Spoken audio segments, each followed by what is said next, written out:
Hi viewers, welcome to another episode with the Decipher. Uh, I want to say thank you quickly to all the subscribers. Thank you. Mucho gracias, muchos. You know how I like to do it. Um, all right, just let's go straight to it. I want to talk today a little bit about what I prepared last week, but I couldn't really talk about it because I had to kind of inform some a very few couple of thousands of people about the antivirus, what's going on. I actually have an update about it. I'll see how I feel today if I really want to discuss more about it, but we'll get into it. But at the moment, finally I'm really happy that some of American brothers and sisters, they start catching up what's going on. And this is what people have been talking for years, but now people are crashing out now, really, like I'm sorry, people are really crashing out. They finally get it. I've been saying exactly the same thing for the last couple of months. I'm like, this is it. If you live in that part of the world, if you think everything that's going on, that anytime they pass any kind of law, anytime they do anything, you think it's for the benefit of the world. No. It's division, divide and conquer. It's always been the same tactics. Always. Nothing has changed. They do the same thing over and over and over and over again, and they fool you to make you believe that, oh, they're doing this for your best interest. They don't give you shit. They've never give you shit. And I'm dealing with something personal myself that I'll see how the next couple of weeks go. I'll actually tell you guys what's going on, and I'll give you a daily dose. Now, this comes what I'm gonna talk in the next weeks. In the next maybe 2 or 3 weeks from now, I'll literally talk about the experience, what I'm dealing with right now. No cap, I'm gonna be on fluffed. I'll give all the information out, what I'm dealing with. But it's just the same system, really. Especially as a black person, really, you don't have any other choice. Even when you do the right thing, you still get persecuted for it. Conversation for another day. But let's talk about the main thing I want to talk about today. Some Americans, they start catching on what's going on, and I don't want to bore you with too much explanation. DJ, let's drop the track straight away. Let's do it.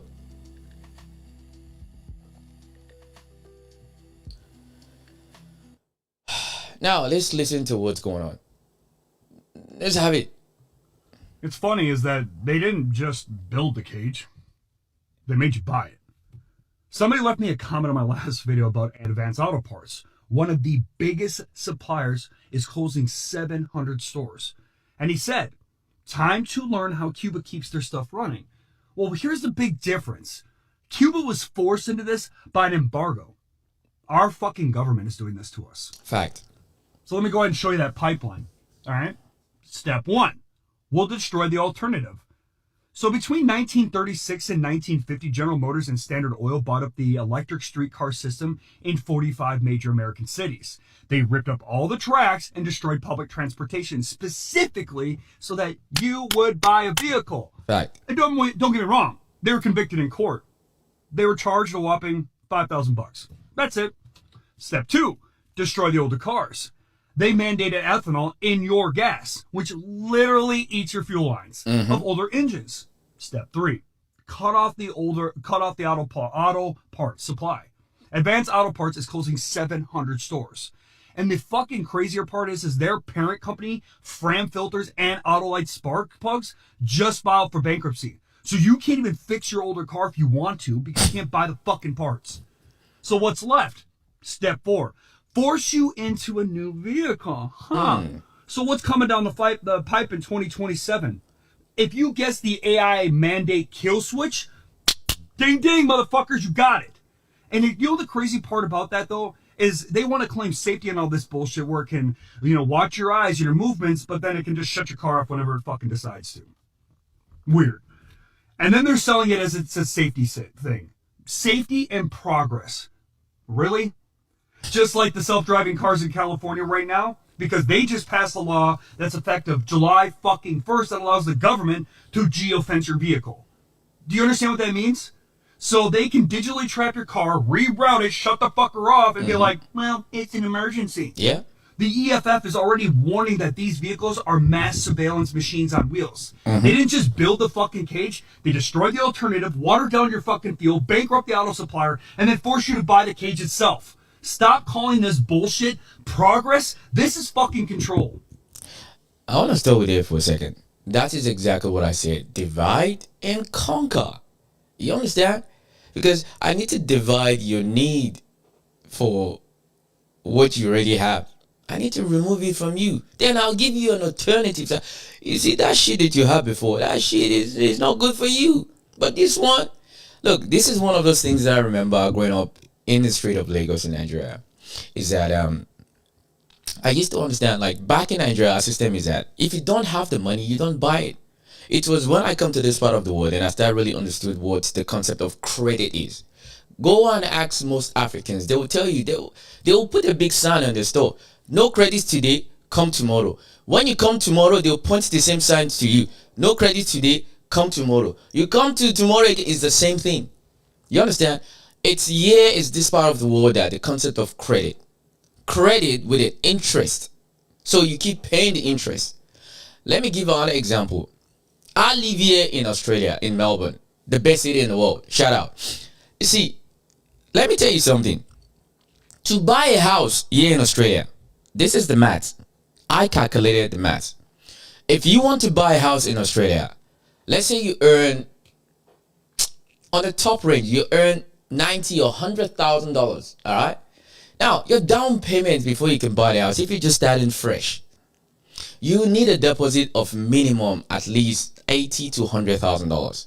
Now, after tax, after everything, you'll be looking cost of living, where you live, expenses, whatever it is. Let's say you do it as a single man or a single woman. You'll be looking at, you will save at least between $20,000 to $40,000 if you know how to manage and budget yourself. Now, it will take you on average between 4 to 5 years before you can save money to put a whole deposit for a house. It depends on the house. And the medium range houses here in Australia, in Melbourne, is about $700,000-$800,000 if you want to buy a house. Minimum. So it'll take you about 4 or 5 years. Then after then the mortgage. Now, with interest and everything, it's going to take you on an average between 45 to 50 years before you can own the house. Now, this is where it gets tricky. Now, you don't, if the only thing you own is the house, the cardboard and the block or whatever they put the demarcation, that's the only thing you own. The land does not belong to you. For those who don't know, in Australia here, you don't own the land you build a house on. You lease the land. Do you know who owns the land? The Commonwealth. Who are the Commonwealth? The innate. Yeah. The innate owns the land. If you think I'm lying, Google it. That is how it works. So think about it for a second. If you as a single person, for you to be able to outrightly own a home in Australia, you'll be looking for you to work and pay your mortgage for the next 50 years. And when you own the house, you still don't own the land that under the house. That is what it is as a single person. Now, if you want to do, if you have a wife or a partner or whatever it is, well, good luck to you. But in a Harvey sense that this is not including family, emergency situation we're going to need money for, any other cost of living, any other thing is going to happen in your life, holidays and all these things. No, you're cooked. That is the future that we have today. Why? Because it's triggered by this selfish belief and selfish mentality that these rich bastards have. I'm in that mood. I'm gonna hold my word no more. Fuck the banks. And fuck you politicians too for doing the same fucking thing. Fuck all of you. Fuck all of you. You can kiss my ass. I'm actually done. I'm not even gonna filter my word again because I'm in Australia. Fuck that. All these people, they don't give a flying toss about our lives. They don't care. They don't care. There is no amount of rant. They don't care. The only people that really need to prepare themselves is you and me. Every little thing that you have, don't go and blow your money on useless things that you really don't need. Because this shit, they're about to start squeezing us now, because that's what's going to happen. Let's continue. Wait a minute. So you're telling me not only do they not pay any taxes, but they get tax refunds too? They don't pay taxes and they get fucking refunds? Disney paid $0. $0 in taxes and they got 1.4 billion back! What the fuck? What? Yeah. Oh, you talking about them? Come here in Australia. Let me tell you something. If people don't know back in the other side of the world. You see, here in Australia, I pay more tax than this is it Shell company. I pay more tax than Shell company here. Let me say it again. A company that is worth billions of dollars, I pay more tax than those companies. How is that even possible? Let me say it again. Me, this individual looking here right now, I pay more tax than companies were making billions of dollars annually in this country. For some people who don't understand, since COVID, the banks in Australia, they've made approximately over $1 trillion in gross income. In net profit, they've profit over $200 billion in profit. Let me say it again here for people who don't really understand. They've made over $200 billion in profit since COVID. Literally, 5 years, they've made over $200 billion in profit. There is about a recession that's going to kick up in Australia. You understand? Literally. And when it kicks off, do you know what's going to happen?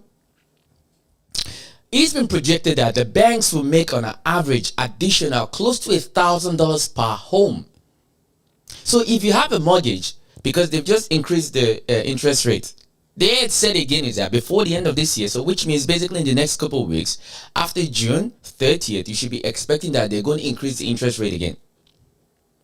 Each household will have to cough out an additional $1,000 from each person that has to pay mortgage. So when during the recession, every other living creature in this country, if you have a mortgage, you need to cough out additional $1,000 to the bank because the bank was still going to make profit. Let me say it again. The banks will make profit during recession. And yet, this individual here, I still pay more tax than corporation that's making billions of dollars every fucking year and they pay zero tax. Zero tax. That's what happens. They pay zero tax and they make billions of dollars annually. Why? Because there's so much technicalities and legalities behind the way the tax law and tax structure is being covered, because they're lobbying with your friends. I'm here screaming out my lungs. I can't afford to put food on the table because why? Because the rich bastards over there, they have friends of friends. They'll just pass this law, man. These people are just raising their voice. What can we do? And yet, someone like me, I do something wrong, I'll be portrayed to the rest of the world. Oh, you look at that, the other black man. We know they're just criminals, they're just criminals. They're very nothing. Like I said, one of the things, you parents, if you're watching me, because I know a lot of parents watch me a lot. Parents, start teaching your kids. Critical thinking skills is the #1 form of education. Not these stupid textbooks that is been written by Mr. Andrew, Mr. James from 1916 or 1645. Fuck that. Critical thinking should be the #1 form of education for people to start seeing things for what it is. We are living in a system between the have and the have not. This is the spectrum that you fall into. Do you have or you don't have? If you don't have, you're fucked, because these guys here, they will pass every law, every legislation. They will manipulate the law. Me, I've said it on my channel so many times. You gotta understand how this system works. The law is not designed for you. The law is designed for the elite to have access to every resources you can think on the planet of this earth. And they will scheme their way, find every loophole they can find to justify why they shouldn't do it. Because at the end of the day, they don't do things from the place of morality. There is no morality in the blood.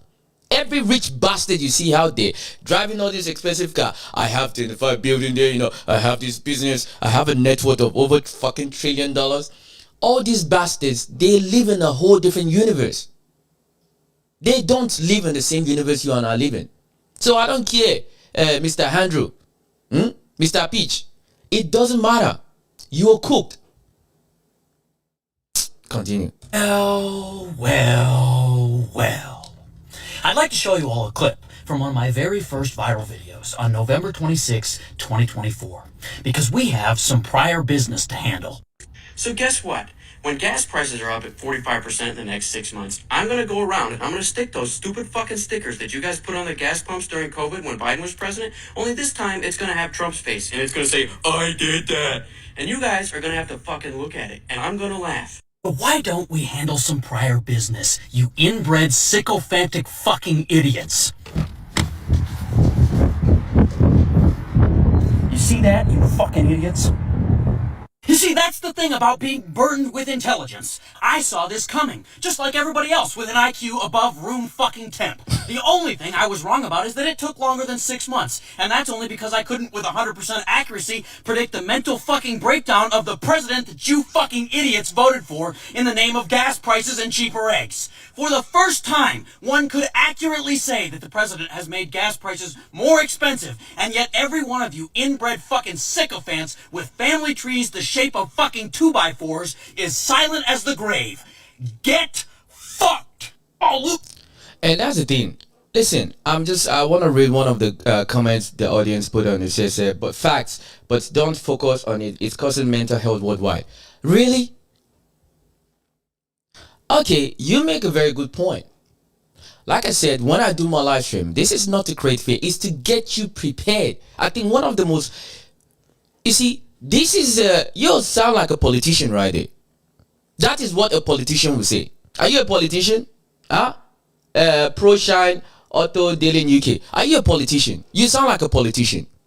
You see, the whole idea that you shouldn't talk because it's going to create fear. The thing is that they keep passing all this law. They won't let you know. They have an agenda. Because you think when a corporation comes and says, oh, want to start a business here, whatever, you think they don't give them a lot of incentives? You think they're doing this for your benefit? I want you to listen to me. I know a lot about the UK. I mean, I'm guessing you're from the UK.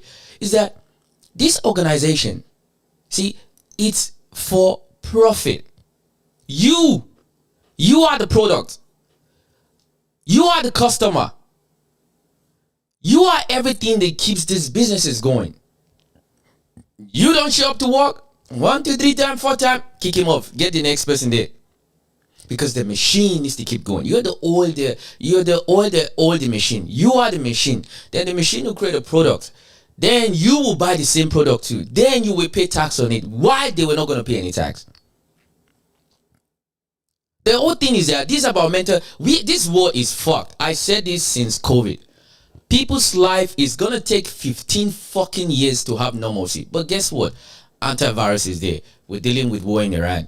The cost of living is going up. People can't even do shit. People can't do that. This shit is not gonna stop. This is not about creating mental. We are already mentally fucked. Let's call it what it is. We are already mentally fucked. Because, like I've said, for anyone who has any quorum of intelligence in their head, I'm not talking about fucking master's degree or PhD or some fucking educational nonsense. Think. How come the law can hold you accountable for stealing an egg, but a whole bank, a whole institution, a whole person can literally scheme their way into the top and they get slapped with the wrist with 5,000? Why they restructure the whole economy for them to move out of what really is convenient for them, so that they can buy things in the name of we're doing this for the right reasons. Why they're making billions off you? But you know the funniest thing? The people that are making billions, these are not just some fucking cyborg or human roid that came out of space. No, they are actually your next neighbor. That is how crazy it is. They are the people you see around every day.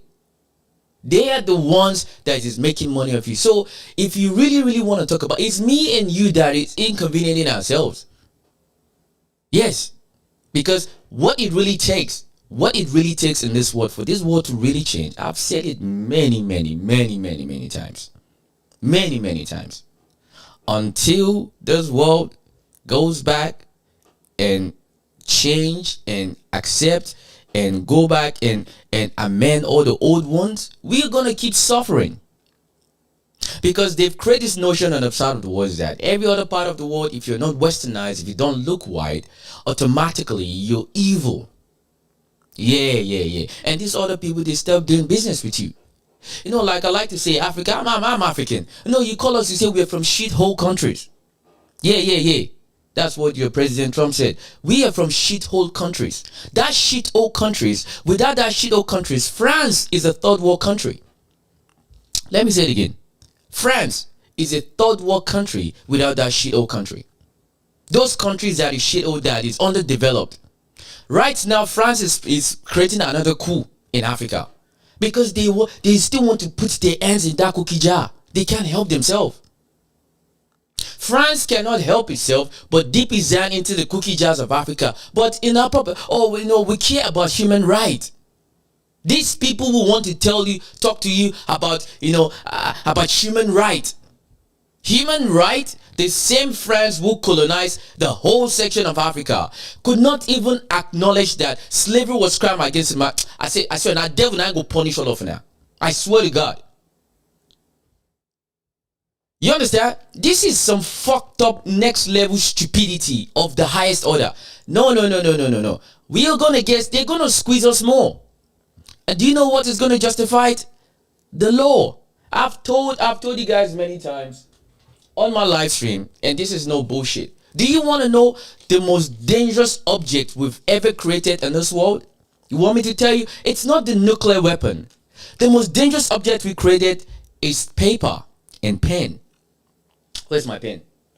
A paper and a pen is the most dangerous object we created, because the thing is that once they put it in ink and put it in law, you're cooked. That is the justification. The difference between doing what is right, doing things out of morality, is the law. The law will never allow morality to reign at all. The law is designed to keep the most lowest people in this world, to keep them under the people they have. So for the feminazis out there, hey, no, patriarchy. Patriarchy is fucking both men and women every day. The system is created by patriarchy. It's run by the patriarchy. Patriarchy, my ass. Patriarchy is both squeezing us every day. I've said it many times. When you start opening your eyes, it's just like you can't really unsee it anymore. There is have and have not. When you have something, it's at the place of advantage, whereby when at the mercy, you can decide this shit. Nah, I ain't giving them nothing this week, man. Fuck these bastards. Yeah, pass the law. Let the law go. Yeah. The only law in the Bible, Christ is the king. Yeah. I'm wild. You see, that's another thing again, before I continue. You see, my Christian brothers and sisters, I'm going to hurt your feelings a little bit. And if I hurt your feelings, I hope you take it. I was born and raised in a Christian home. I don't go to church no more. I don't even read the Bible no more. I don't. In fact, my belief in Christianity is getting shaken every day as it comes. And I don't believe in Quran either. I don't believe in Muhammad. I don't believe in Buddha. I don't believe in anything. But you know, one thing that I always trying to look forward to is I see people. You understand? So one question I asked one of my friends yesterday, I said, I want you to use your brain for once. Put your Bible, your Quran, your Buddha, your synagogue, whatever textbook that is telling you about decency, put it aside. Let me ask you, do you think you are a good person without the book? If there was no Bible, if there was no Quran, if there was no monologue from the synagogue, if there's no book texture at all, do you think you are a good person? If there was no law, do you think you are a good person? Because if you struggle to answer that question, then you have a problem. So which means is that internally, every day we can decide to do what is right and what is wrong. So you don't need the Bible, you don't need the Quran to tell you to be righteous. Righteousness, this is my definition of righteousness. Righteousness is doing what is right, even though when it doesn't pleases you, because that is the right thing to do. Tell me, which of all these billionaires, all these politicians, all these bankers will do the right thing even though it is at their own discomfort? I'll wait. Let's continue. Let's crash out on them. Why is your generation so angry? I don't know, you entitled boomer fuck. Could it be everything? We were told that if you go to school and you work real hard and you get a nice degree and you obey the laws, you'll get a nice job and then things in life will pretty well work out for you. Imagine our surprise at finding out that you rat motherfuckers lied. Fact. We might end up on the hook for $1 billion in taxes to pay for a gun. Now let me pause it for a second. For those who don't know, there's a clock. I'll show you guys a clock after the end of this video. I'll show you the clock. Let me see, my Americans, brothers and sisters. I don't know if many of you are paying attention. This is how fucked up it is. The real debt that America really owes to its currency. This shit is crazy. I gotta show you for you really to understand. America real debt, it is not 30-something trillion dollars that it told you. Nah, that is a lie. The real debt is about 119 or something trillion dollars in debt. Let me tell you something now. What the real issue is that the only legacy that these bastards will leave behind is over 1,000 years of debt. So every citizen of America, legal or illegal, because I know there's a lot of Americans like to focus so much about, hey, it's illegal. Legal or illegal, if you live in America, as of today, right now, you owe the country 400,000 American dollars. I'll show you this, the statistics. You owe the American government in tax of $400,000. That is how much you owe for them to, if they want to pay off the debt to his own economy right now. So which means technically they're not really paying themselves. They'll take the money for you and pay other people who have bonds, a la China, Japan, because they own your economy. If China say, you know what, that's same China. If China say, hell no, man, we don't, man, sell all this shit, man.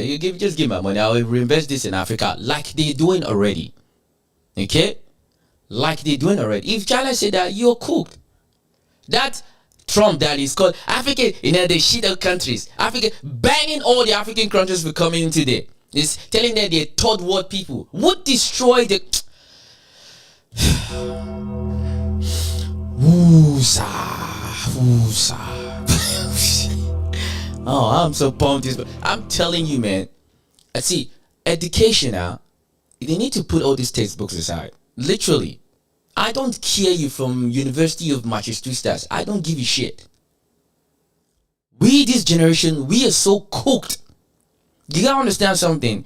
You will work for the next 20, 30 years.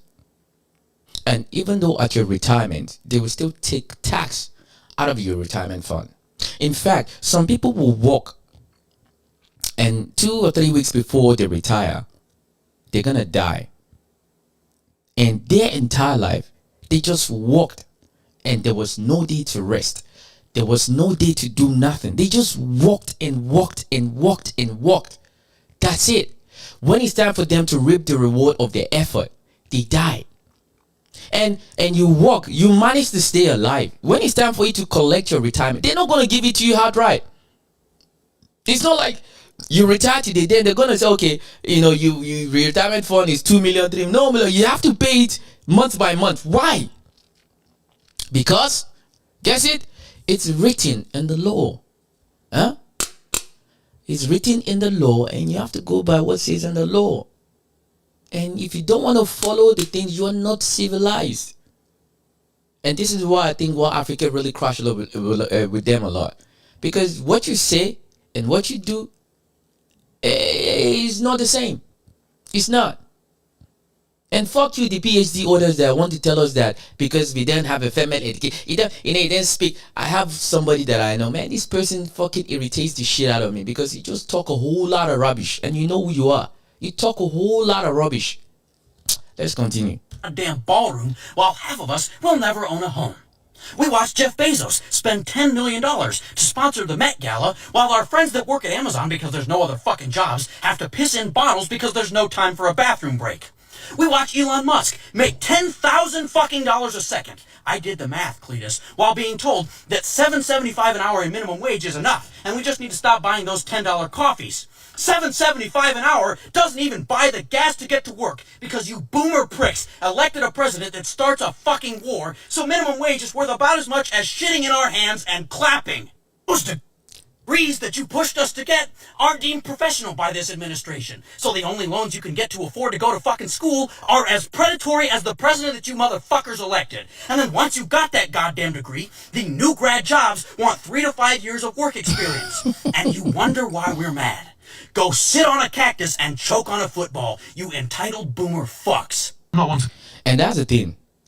You see, I've always said this many times and I'll say it again. My highest viewer population are the boomers. Yeah, you'd be surprised. I think I'll have the millennials and the Gen Zs to watch my videos. No, they don't watch me because I'm not part of the broski society. I don't do all this nonsense that they talk about and all this Gen Z shit. I talk, real shit. You understand? This is why I said, the boomers, it's your fault. Every shit we're dealing in today is your fault. Why? Because it's part of your responsibility, for you to do the right thing, for you to be righteous. You see, like I said again, righteousness has nothing to do with religion, has nothing to do with your Bible, has nothing to do with Quran, have nothing to do with any texture, any book. Righteousness is doing the right thing, especially when it's very inconvenient for you to do so. That is what righteousness is. But you papa, mama, you are so selfish. You've injected the same ideology into this generation. Now we're going to recuperate from it, because all the actions or your inaction from the past generation, we are suffering from it right now. We've created a monsters. Monsters are the people that are leading us today. Monsters who don't have any crumb of decency in their spirit. Monsters who don't give a flying toss who they're going to step on to keep them above everyone else. This generation is suffering. Many generations today, many people, they work 60, 70 hours, and yet they can't still even afford to have savings. Some people live on credit crunch every day. Credit card. Because their salary is not even enough. And you bastards, you live in your so-called Ogun Ayala, and I go finish all of now. I'm playing, but is this all there is to life? So I'm born, goo goo gaga, whack for the first 3 years. Then, against my will, I'm in school until 16 years old. Don't learn a thing, by the way, that I can use in my adult life. But it is what it is. 5 days a week, discipline, uniform, all that kind of stuff. And I go 2 years, sixth form, all college, whatever. When we get to university, this is where it gets a bit more serious. You choose what you want to do in life, and you go in debt for the rest of your life. That whole period, you're just waiting to get freedom and leave the system. You get into the system, wallahi, you can't wait to go back, because you leave and it's immediately work, bills, rent, responsibility, tax, national insurance, council tax. What's that? Oh, you get a car. Oh, hello, insurance, MOT, road tax. Then there's this thing called savings, but you never really see it. And then before you know it, oh, health is a thing I need to worry about. Oh, suddenly I'm fat. Gym. Oh, I don't have time for gym. Where is time? What is time? Then you have a burst of motivation, and that dies after maybe 72 hours because you have no energy. And then it's work, sleep, work, sleep, work, sleep. Holiday. But then when you come back from holiday, you have no money. Oh yeah, you forgot that whole time. You have friends that you haven't seen in about a year, relationships, family. And then it's work, sleep, work, sleep, work, sleep, death. Yeah. Stop. That is it. It just summarized the end. I'm tired of this bullshit, man. And that's why I used to say to some people, we used to take shot at, the so-called homeless people because they are the freest motherfuckers in this world. Imagine you living your life, you don't have to think about bills. Imagine you living this life, you don't have to think about bills. You don't have to think about insurance. You don't have to think about nothing. All you just get up, eat, and that's it. Just find something to eat, you're good. What a life. But I have to think about my bills. My landlord is coming soon now. We'll take his rent. You see? Then insurance. Then registration. Then that thing. Then this thing. And when you go to try and say you get help, don't even call it as a black man. Forget it. In Australia, you're a criminal. As a black person. Yeah. You don't get the second of. You don't get the benefit of a doubt. You don't. You're seen as you're less than. Okay. You're seen as a less than here in Australia as a black person. Don't even let us even go there. This is not a. I'm not dissing. Yeah, you can say, oh, that doesn't apply, mate. It doesn't apply to all Australian, mate. Yeah, you can make that my ass. I see it in the community. I see the way people just look at you. I'm even just talking about the regular pitch people. We are cooked. Because the people who came before us, they did such a really fucking atrocious job that now we are not paying for it. Like I said again, the sins of the father, it goes from one generation to the other. Then the other will take it on board. Then they say, oh man, this responsibility is too hard, man. Fuck it, let's pass it on to the next generation. Then the next generation say, oh, hell no, I didn't do shit. Why do I need to pay for it? Man, pass it on to the next one. That is what we're doing. We're literally passing on pain, frustration, anxiety. We're passing on to the next generation because there is not one wants to sit down and say, okay, fuck it. I need to sacrifice now so that the next generation can have a better life. No. They know how to scheme their way. They know how to sign all this kind of deeds and pass, not for the place of conveniency. And these people, you see them with their suits. I've said it many times. The biggest crooks you should be worried about is not a Negro like me that is dark, that you think is going to mug you at night. The biggest crook you need to worry about, they're the ones that you wear suits, that you so much want to have a coffee with them, or you want to have a beer with them. Those are the ones you be scared of. They look like you. Yeah, those are the ones you be scared of, not me. I am your best ally you can ever hope for, because the thing is that at least I have some kind of morality in my soul. These bastards, they don't have morality in them. Do you know who they worship? Do you know who their God is? Their real God is money.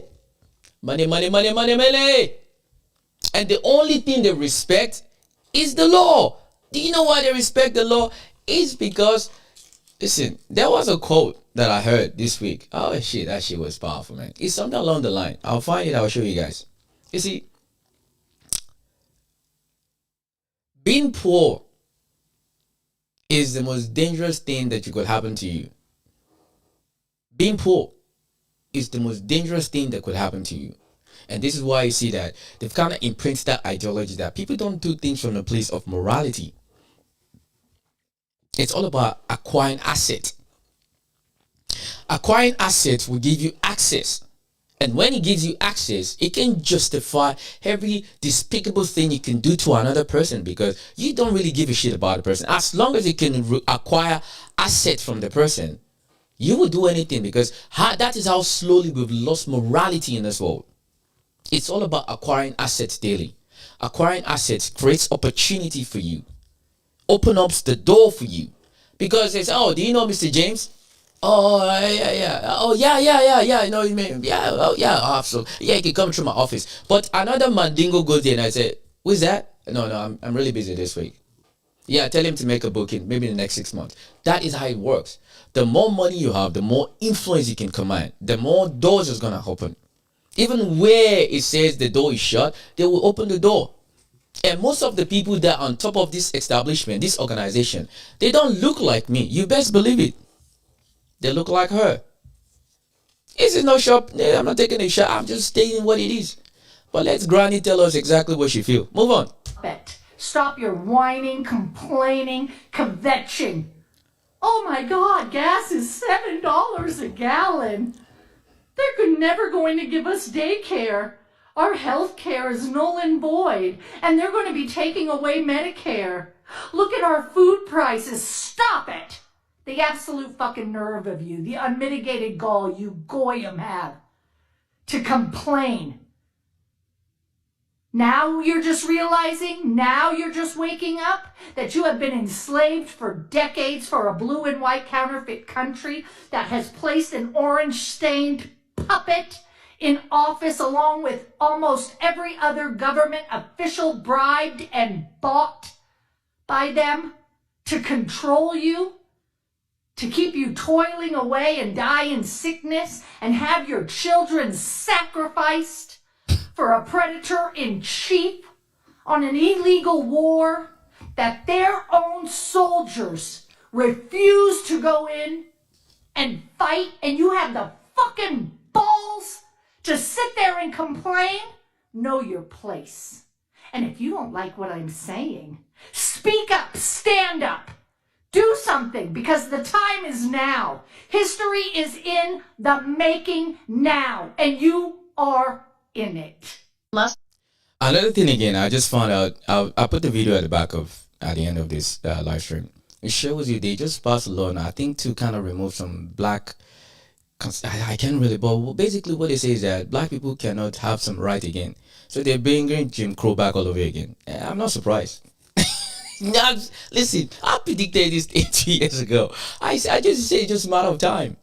And the people, most African Americans that I know, because I have family members who live in America. So people think, why the fuck do you give a shit? You live in Australia. What's your business with America? Why are you talking about America? Because I talk about it because right now, I can't afford to pay my bills because of what your president is doing to the rest of the world. So that gives me justification to talk about America. So if whatever I say hurt your feelings, you can suck. Pause. No Diddy. No Diddy. You see, all of these complaining that Americans are complaining, I'm finally glad a lot of them will start opening their eyes now. But I don't think it's enough. Because as bad as it is, there's still a lot of people who still believe in President Trump. Hey, I'm congratulating you. Please don't send people to come and start spying on me. Moving on. I've been on the wrong side of TikTok. I need people to chime in on this because I feel like I'm losing my fucking mind right here. And I think about it every day. It consumes me because when you're broke and you feel like you have nothing to lose because of how the entire world is literally crashing at the moment, I'm hopeless, helpless, and I want to talk about it. So listen up, all right? Exposure to corruption. I feel like in the last year for me, people older than me are going to say, like, we've known this for a long time, but the exposure that the top 1% are doing to themselves is fucking insane. Because they did a hell of a good job at hiding it. So good that most of us just sat back and was like, nah, it's all conspiracy. Nah, none of it can be real. I don't believe in that shit. You best believe in it now. Like, sorry, but we're going through World War III. Like, there is so much shit we know and so much shit we don't fucking know. Think of all... That's another thing again, when it comes to this whole war situation that we're dealing with. There is a lot of misinformation, which is deliberate information they want to pass to the public. Let me say it again. Anytime there's a crisis in the world, there is a lot of misinformation, which is the deliberate information they want to pass to the rest of the world. And this is why I said that when I start opening my thoughts, not my mind, my thought. When I start opening my thought, I start realizing is that the old premises of what I see politicians are, you gotta understand, I am paying you to lie to the public about the current situation that we're having right now. You're getting paid as a politician to lie to people about what is going on right now as of today. They don't give the right information. They don't give the accurate information to the public. They will maneuver the truth and just give you crumbles here and there for you to sit on whatever you want to sit on. They don't clarify things. They don't prompt and give, okay, this is, bam, what is going on? No. Why is that? Because they want to protect you. Because you're a toddler. You're still sucking milk from your mama's titties. Let's move on. The shit you don't know, right? Makes you question everything. Is everything we've ever been told by anyone who is on a higher power with higher money even fucking true? Call me crazy. I don't fucking care anymore. I feel like I'm going crazy, but I want to talk about it. 2, we're going through a recession. Recession, the Great Depression. We've gone through coronavirus and now another fucking virus that has a 40% mortality rate. Not just the elderly, not just infants. 40% mortality rate on everyone, homies. Everyone. And now one Aussie has come back home. So wish Australia good luck. You see, that's another thing again. Like I said, I have because I did a live stream a few days ago about the hantavirus, and I actually even have more updates about it, which is extremely scary. I said I don't want to scare people about, but I just embrace yourself. And this is why I said the content that I do is to inform you. Because put away the veil of, because they say that it's not very, okay, let's say they say it is not contagious. And it becomes contagious. What do? And I think this is why my live stream, I only just do live streams really. You understand? They tell you that it is not contagious. Okay. And it happens to be contagious whereby it starts spreading around. It becomes a pandemic 2.0. What do you do? What do you do right now to prepare yourself that if it happens, do you have enough food at home? Do you have enough money in the bank account? Do you have many people that you can relate with, you can call, hey, listen, I'm out of sugar. I'm out of salt right now, and they will come and bring you some salt with their mask in their face. Are you ready for that? You see, these are the things that we truly, truly need to prepare for because, like I said again one more time, there is have and have not. That is how the world works, unfortunately. And we need to get into our own head too. Seriously, wish us luck. We're going through all of that in like 5-6 years. Now, prior to that, that was decades apart that these fuckers were going through this shit. 5 to 6 years is fucking insane, bro. It's insane. Not to mention the exposure of corruption towards America. Like, let's be real. The scientists, I've already spoken about that in a video. You can't fucking flip and tell me that that has nothing to do with the government. What the fuck do you mean? 3 of them worked at Los Alamos, which is literally where the atomic bomb was made. They created that town to create the atomic bomb hidden, secretive. And then Trump literally like, come on, get off it.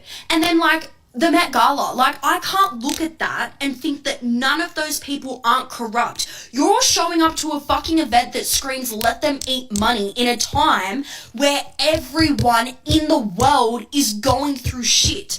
And unfortunately, then you have a majority of people that they love these celebrities. Oh, Beyonce. Oh, Taylor Swift. Oh, I'm dying to see Taylor Swift. You dumb idiot. You bumfool of the highest magnitude. Huh?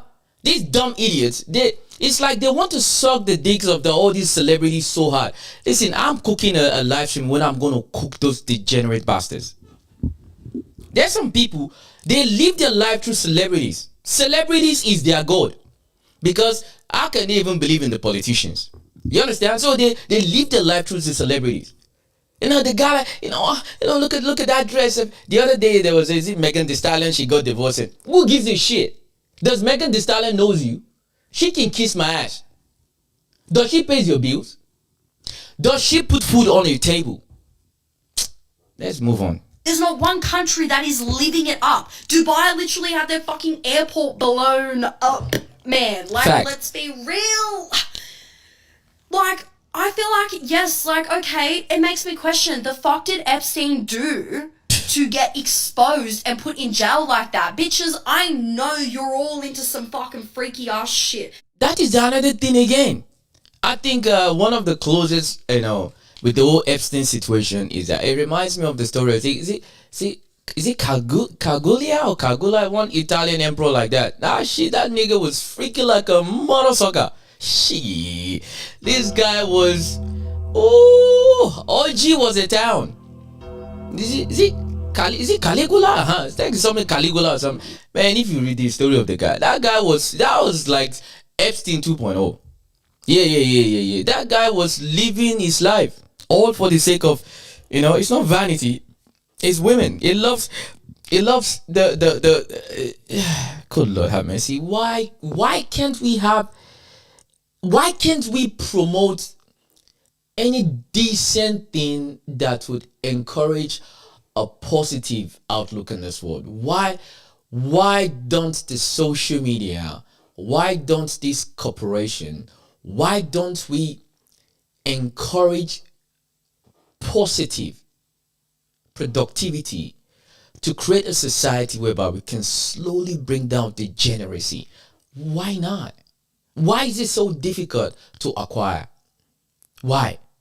Someone like Epstein, listen, the guy allegedly is dead. Imagine what could have led them to decide, man, we gotta lock this guy up in jail. Imagine. They say there's about 300 million. See, that is the one they found. What about the one that is still out there locked up somewhere, in some basement somewhere, that they're never gonna see the light of day? You gotta understand, you have to be the emperor of the whole world, that there's about 2 separate situations. You've been convicted of rape, molestation, just name it.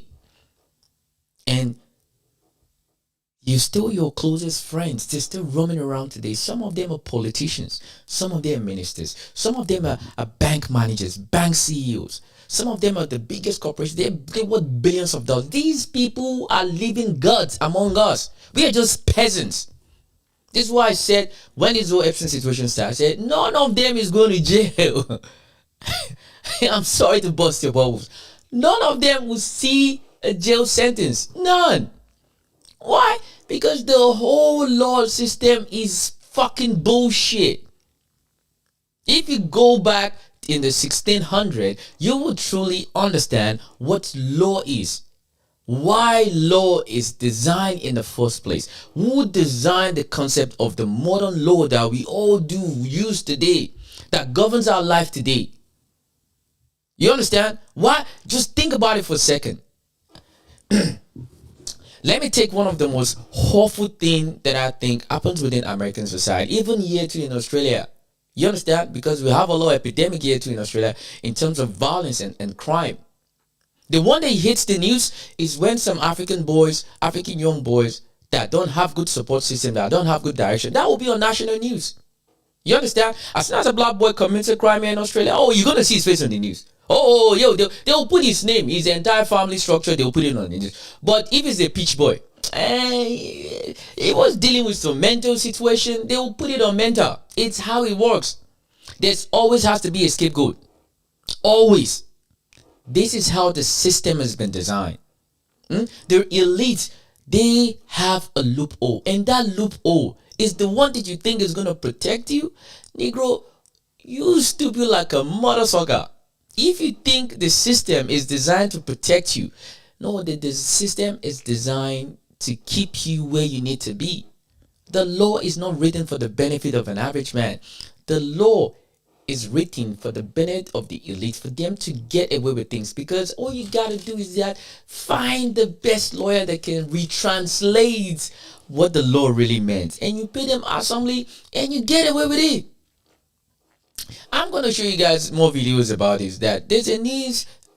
President Trump just pardoned some people in America, and I'm sure some public don't even know about it. But you know how the world works today. You know, when you can really chime into social media, you find out some things. Apparently, allegedly, President Trump has just released some people from jail, and you'll be surprised these sort of people who they are. I'll show you in a bit. Let's continue. Jeff Bezos, you paid $20 million to have your face plastered on the Met Gala. And you want to sit here and say, like, that you're an innocent man? They all like to sit there and say, oh, you know, we're the good guys, like, we're good people. Like Trump literally saying, I was never friends with Epstein. You were in videos, photos, your name was in the documents more than Harry Potter's name was in his own fucking 10 series books. Like, I can't handle it. I feel like I'm going crazy. I need people to, like, put their 2 cents into this shit, man, because, like, I just cannot. I am, like, excited, but also petrified. Because I don't know what the fuck is going to happen. And I'm like freaking out about it because I love conspiracies, but all of them are literally turning out to be fucking true. They tell us that there's no extraterrestrial fucking life living out there because physics wouldn't allow it. Bitch, I don't believe a word you're saying. And if Area 51, the conspiracies I've heard about Area 51, like I'm actually losing it at this point. Fuck you, Nestle. In fact, fuck you twice. Fuck Kellogg's. Fuck Walkers. Fuck Cadbury's. In fact, fuck them twice. Fuck Pringles and Doritos. Fuck you, Denon. This is shit and you know it. Fuck you, Silver Spoon. Tate and Lyle. You're one of the worst because you've been poisoning people with sugar for years. Fuck you. Fuck you, Mars. Fuck you, McVitie's. Fuck you, Mr. Kipling, with your exceedingly good fucking poison. Fuck KFC. Fuck Burger King. Fuck McDonald's. And that's the thing. If you really understand, I've been through this journey in the last couple of weeks now that I was trying to get out of this sugar diet.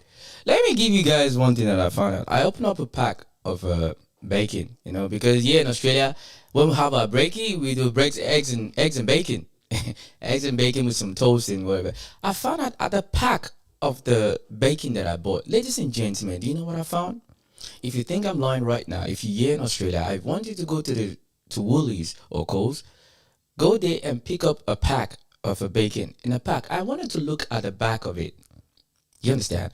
I want you to look at the back of it, and for you to tell me that what do you find? You will find that there is sugar at the back of the pack. They put it there. They say it's like -1 gram.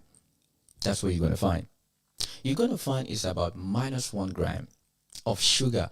My question is that why are you putting sugar on a pork?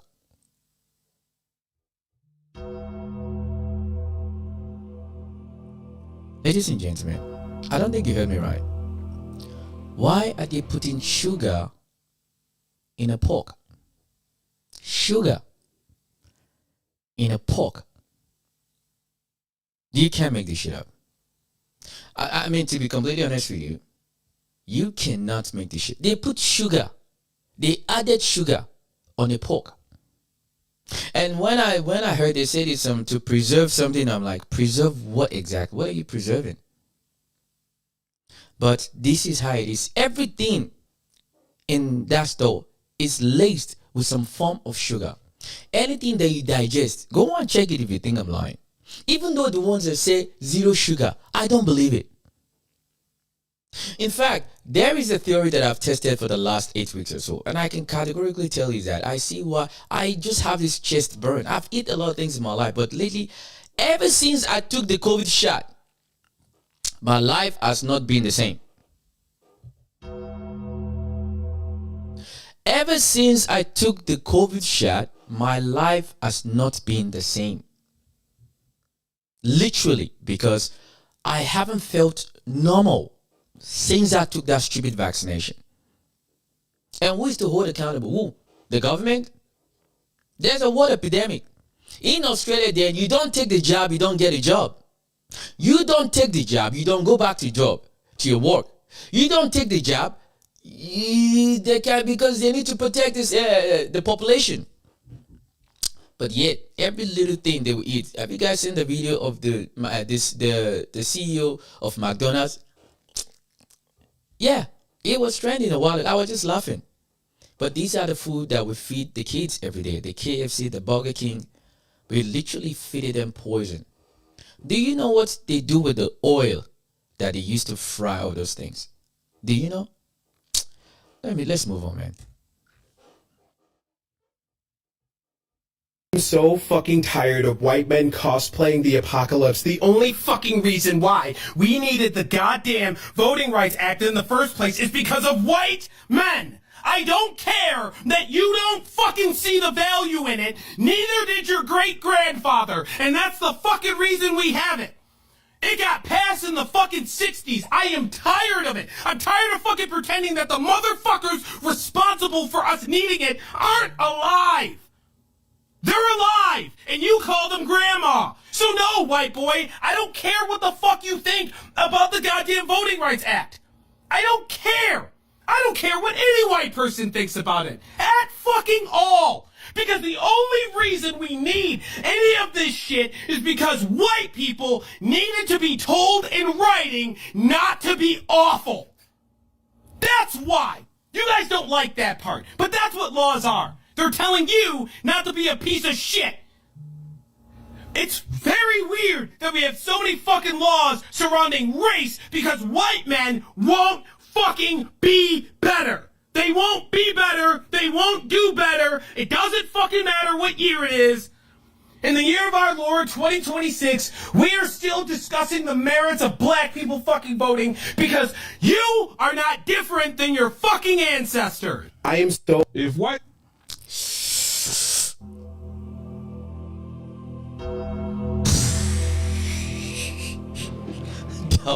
That was hot. Yeah, I'm sorry, Mr. Peach. You gotta hear that one. I'm sorry, it's not you, but unfortunately, it's you. Unfortunately. You see, this is not... look, when I do my live stream, I know a lot of my audience are Caucasian. You understand? I get it.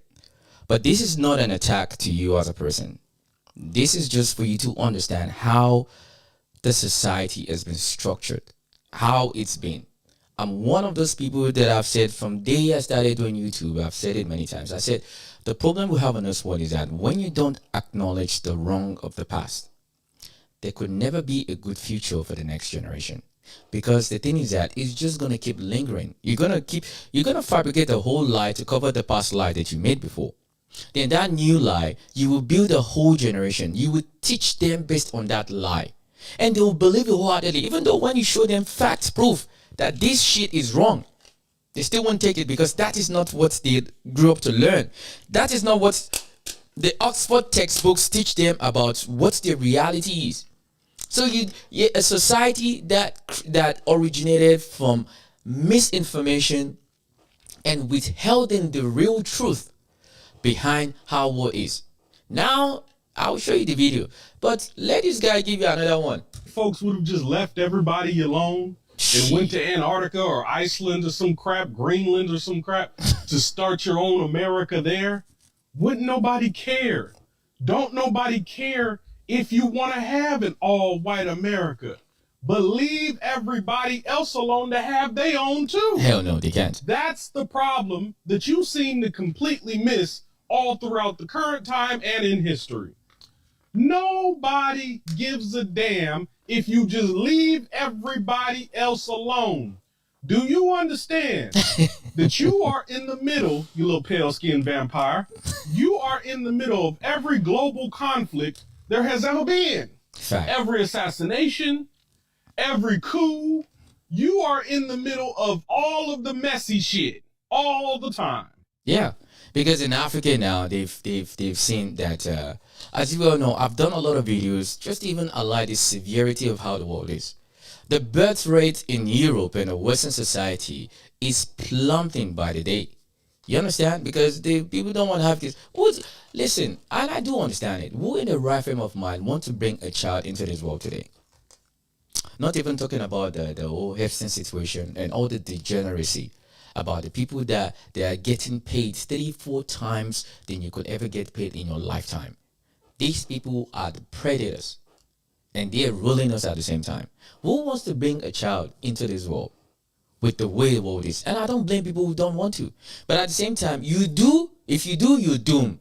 If you don't, you're doomed at the same time. Because the thing is that if you say, I don't want to bring a child into this world, fine. Yeah, for now it's good. So which means you've said that when you get to a stage in your life, when your knees are fucked up, when your kidneys are not working properly, when you don't have anything, there is no money, you can't even drag yourself to the store to even put bacon in the fridge.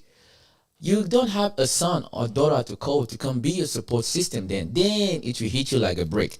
Because I always like to listen to those who go through that situation right now to hear what they're saying. And that's exactly what they're saying. So if you want to sacrifice the future now, good, don't do it. And I don't blame you. Because if you look at the current world that we're living right now, it's not encouragement for you to want to raise a family at all. At all. But for some reason, it seems like it's only the people from the third world country, the poor people are the ones who make babies, even though they don't have nothing. And yet, these leaders, France cannot help themselves. The UK don't do it directly. They do it to the NGOs, the non-profit organizations. That is how they go into those places. Oh, we come here to help you. Remember what I said? Divide and conquer. Okay, they will use the NGO to come in there. We are about humanitarian. We come here to help you. Yeah. They'll put a station. The three alphabet people, FBI or CIA, stay there. Just watch, see where the minerals are. Then after that one seat, it's not. Hey, they have a lot of gold here. We got to do something about it. Then they'll come to the government. Hey, so we discovered. That is the language they use. We discovered that there's some gold in Sudan. And we want to help you dig it out. And when we dig it out, we'll take 80% of it on your land. Because we'll bring all the machine, everything to come and dig the gold out. And when we dig it out, we're not giving it to you. We're taking it with us because it's now our own once we dig it out. And what is going to justify that behavior, ladies and gentlemen? You want to know? The law. The law would justify the behavior because that is the civilized thing to do. Yeah. It's civility, you know. When you're civilized, you know, you go to business, you sign the deal, and the gold belongs to me now. I come to your house, I take your gold, and I say it's mine. They can't help it. It's by their scavengers. They go around looking for something that doesn't belong to them, then they will claim it. Because their justification is that as a civilized society, you sign the deal.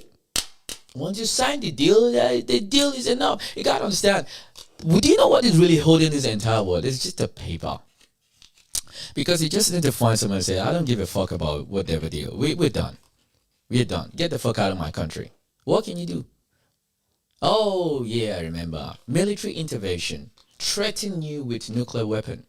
You have to dance. They will ruin diplomatic relationship because you don't want to play ball. That they can't help themselves. It's part of their nature. Literally. Instead of them to do something that doesn't come natural to them. And yes, and I said it. If you want to get mad, get mad.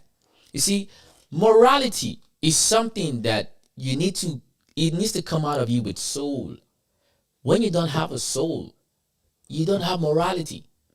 So if you struggle to try to decipher between morality and your soul, ask yourself, why does it make it so difficult to do the right thing, even though it's not going to benefit you? Even though you're not going to take any glory, you're not going to get it. Nobody is going to know your name, but you do the right thing. Can you do that? You are at the center of it. When people start investigating, oh, well, I wonder what happened here. I wonder who did this. I wonder how this came to be. Oh, lo and behold, look who's at the center of it, sitting in the damn middle of the room, in the middle of the mess, like a damn mischievous toddler, looking stupid in the face. White folks, specifically white Americans. But I want black people to remember something. White Americans want you to be exactly like them.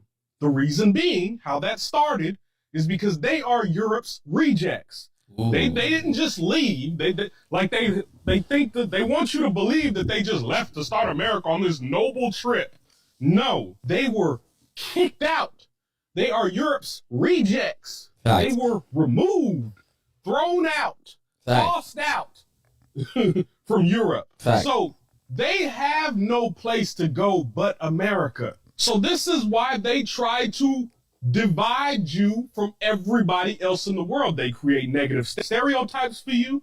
They create negative propaganda for you. Fact. They condition and brainwash you into Fact. believing the same propaganda. Fact. So much so that all the black people now in current time uphold all the negative stereotypes. Yes. Uphold all of the negativity and bad habits that we have in this community today. Fact. We are seeing the result of that historical propaganda play out now. Because you got kids that you can't even be positive with. You got adults that you can't even be positive with. Fact. And somehow we all sit up here and go, oh, well, it's the dang kids, these dang YNs, and it's the dang women, it's the dang men. No. You're actively contributing in what they want you to contribute in. Fact. Divisiveness. Fact. We are living and breathing the long-term effect, the result of brainwashing. Fact. But you still thinking it's a conspiracy theory, right? Nope. Let's go back to the pale-skinned vampire. We don't care about your sundown towns.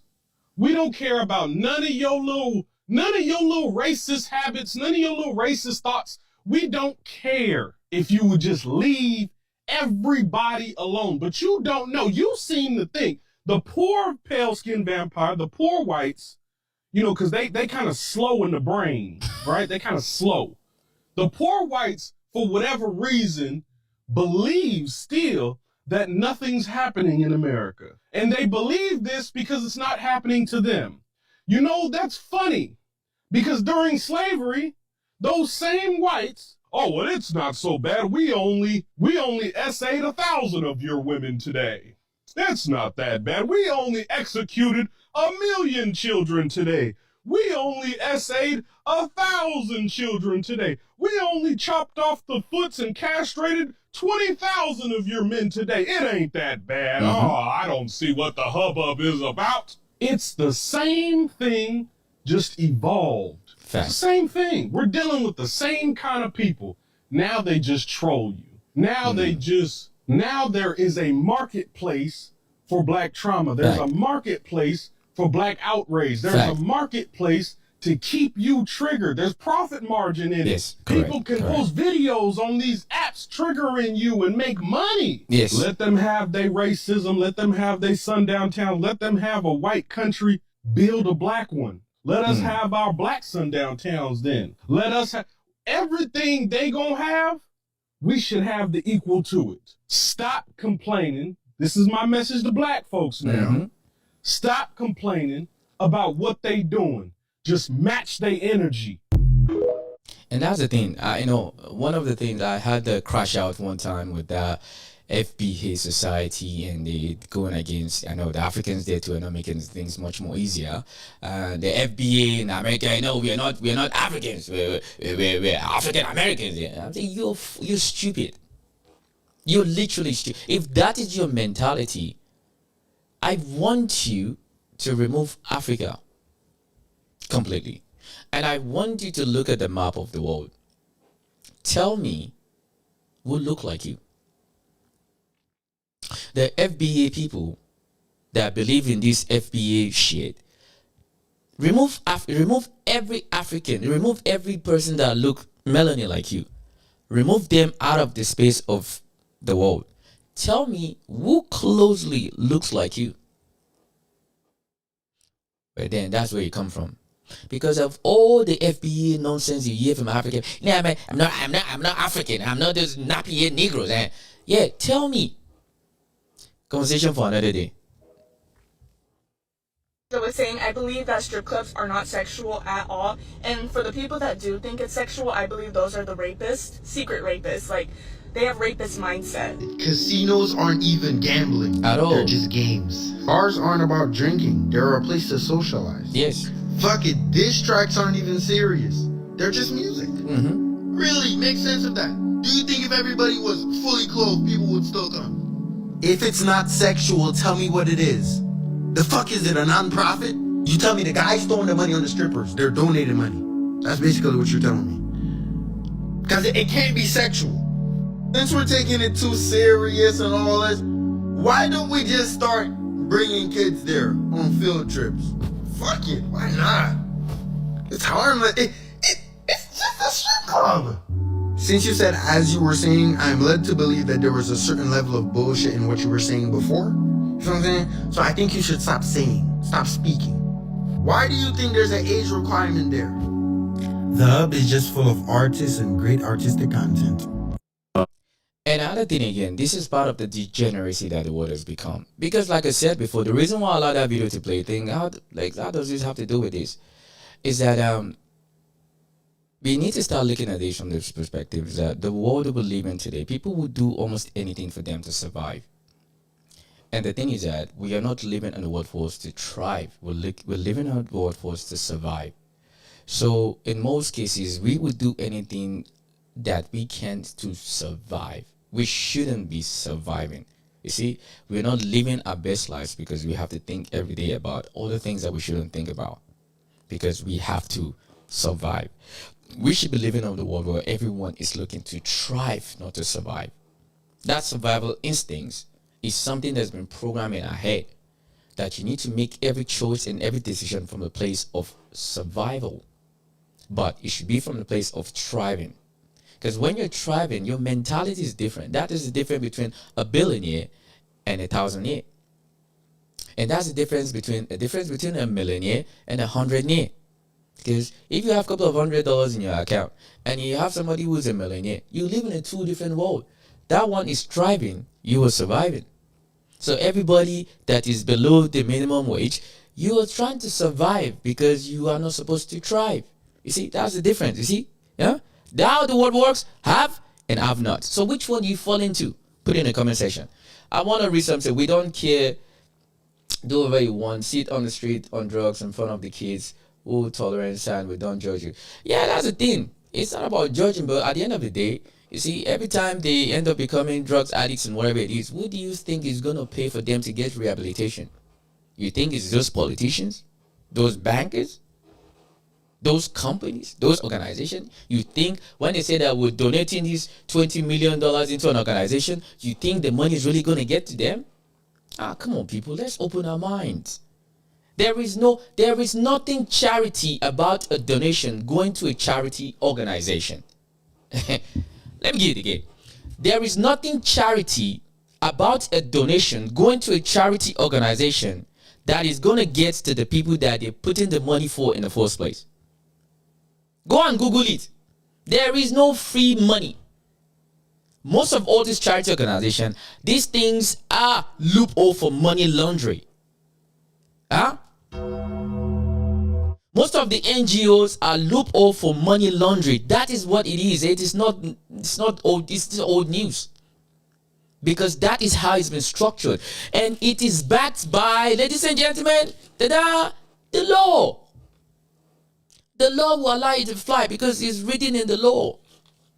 You understand? If people would see, if you're watching me, if you want to go and learn anything, I want you to go back to the 1600. There's 5 universities that you need to pay attention to. Princeton, Oxford University. Is it? No, I think it's Princeton. I know Princeton. I know University of. Is it Columbia? Is it Dalmont or Dalford University?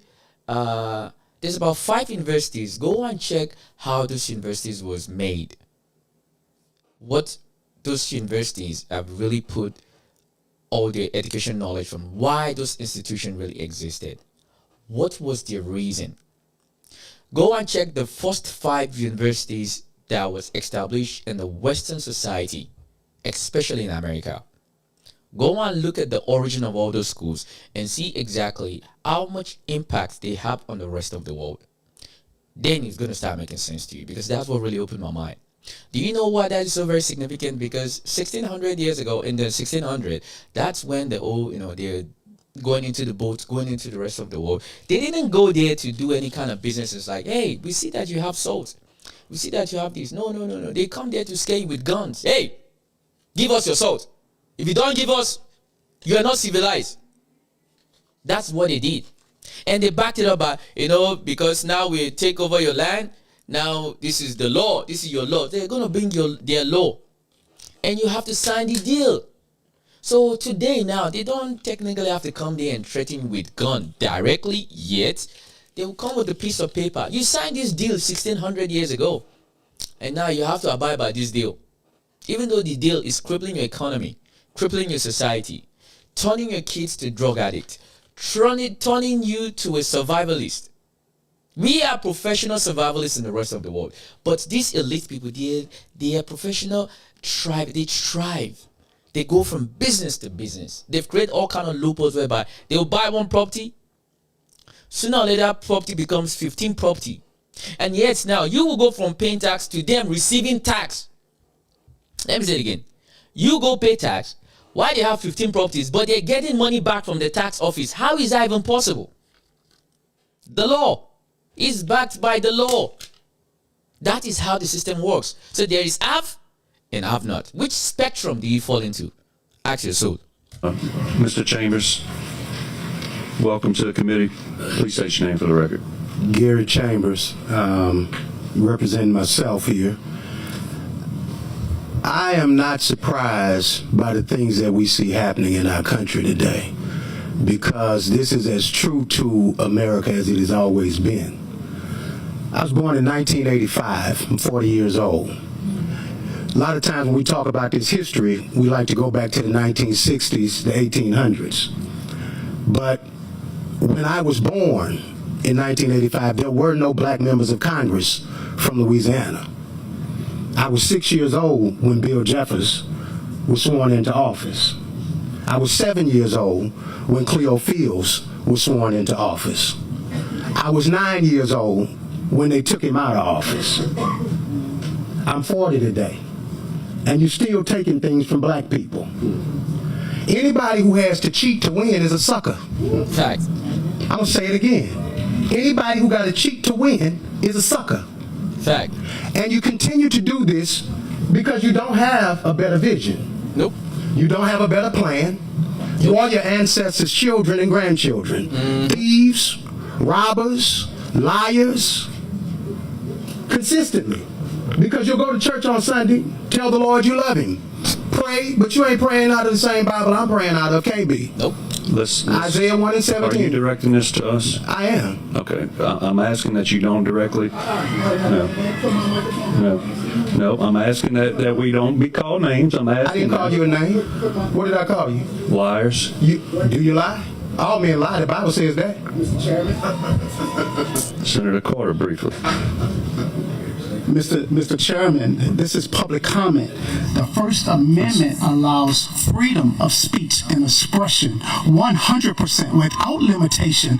Mr. Chambers, put on the record your full comments, and if you see thievery, I want you to call it out. If you see something else, I want you to call it out. That's your First Amendment protection and is going to be protected in this building. I'm not going to be called names. Speak. I'm not going to be called names. All right? And what we will do is stay on the four corners of these bills. The maps. Mr. Chambers. If you are taking something from black people, which means we have congressional representation, am I going to be allowed to speak? Yes. Your mic is on. Okay. If you are taking seats from black people, which we are entitled to by the Constitution of this country, then you are a thief in my opinion. And I'm entitled to that opinion. And any senator, if you're offended by it, that's on you, not me. Right. Now, if that triggered you, Senator, then you should go to bed tonight, and when you go to bed tonight, talk to your God and ask your God to change your heart, because that's conviction right there. Conviction. That's what it was. It did something in your soul. It made you feel something. And that's what happened when black men show up. When black men with courage, conviction, and righteousness show up, it triggers something in you. And you feel a way about it. So you try to limit us, you try to steal from us, and you think that we don't understand it. Every one of the black men we put up before you stand head and shoulders above every one of you on this committee. And you know it. And it does something in you that makes you feel inferior. So then you come with these white supremacist tactics because you have the numbers, but you don't have the courage. Because if you were really visionary leaders, you'd run against these black men with fair maps, and you'd get your asses whooped. Louisiana is 33% black. 33% black. We deserve, we have earned, we are due 2 congressional seats. Now, if you take them from us, just know there will be a day in this state when we organize, strategize, and mobilize to take something from you. It's coming. And when you lose your House seat because you decided to be Jeff's boy, when you lose your Senate seat because you decided to be Trump's minion, remember today. Remember the people that came from your state, that you looked in their faces, that you act like what they said didn't matter to you. Because something somebody said thousands of miles away, who don't really care about any of you on this committee, to be honest. Nobody in that conservative party in D.C. cares about any of you on this city committee other than the fact that you have the ability to take something away from black people. And if you were anything like what America should be, you find some courage. I don't know where y'all get it from, but you find some courage. You can talk to some of your black colleagues. They can tell you where the well is. But if you find that courage, history will record you differently. Now, you may not care what history records you as. Bull Connor didn't when he was running either. Neither did George Wallace when he was the governor of Alabama. But 60 years later, nobody thinks George Wallace was a good white man. And nobody will think that you were good white men. They will think that you all were puppets who played a role for a president and got nothing out of it but thievery. Thank you for your testimony. The board is clear. I want you to listen. Look at that interaction. The senator never looked up, not one time, as we was talking to him. That is the world we live in, ladies and gentlemen. And this man is a senator of a whole state. A senator. He won't even look up. He was to keep babbling your gum. That's what happens when people like me talk. You don't even get the audience. Yeah, because it's too powerful. It's too much in your face. It makes you question a lot of things. So you start pretending like you're counting this. It's nervous like a mother sucker. They just removed the votes now. So FBA, where are the FBAs now? I'm not black. I'm not black. Where are you now? Go and defend that. You see, this is not my live stream. It's all about. It's not to expose. You know the truth. You see the truth.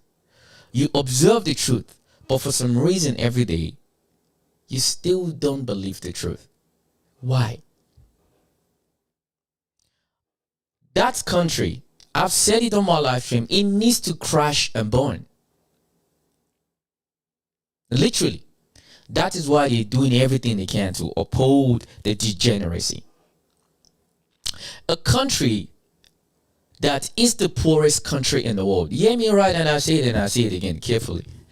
So if YouTube wants to, the algorithm wants to take it. America is the poorest country in the world. Yes. America has never been rich. Not since the 60s or in the 70s. American economy is backed by A. You guys don't have nothing. You don't provide nothing. Even your oil is no oiling. You understand? Agriculture, nobody wants to buy your meat. Because it's only in 2000, since the year 2000, that for some reason the science community want to make a lab grown meat. Let me say it again. A lab grown meat. What is a lab grown meat? Go and Google it. Why would you want to create a meat out of a lab? Why? What is wrong with the chicken? A goat? Moo! A cow? A lab grown meat. What is wrong with that? Oh, you have to eat it. Because backed by the science institution that they own, though they distribute charity organizations, they support them, they donate to them every year. And these organizations are the ones, or these universities, we did a research. We put a survey out there. The survey says that the lab grown meats are the best meat you can taste.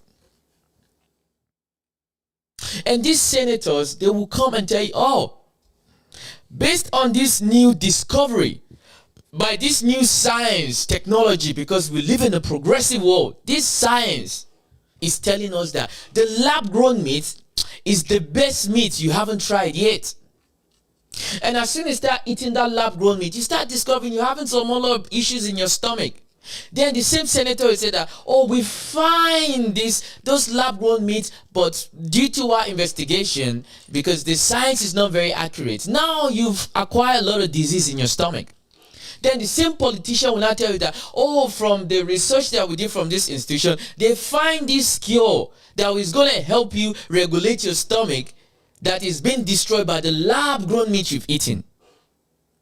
Now you need to go to this clinic. This clinic has the best medication to help you with your intestine because they're malfunctioning because you ate that lab-grown meat.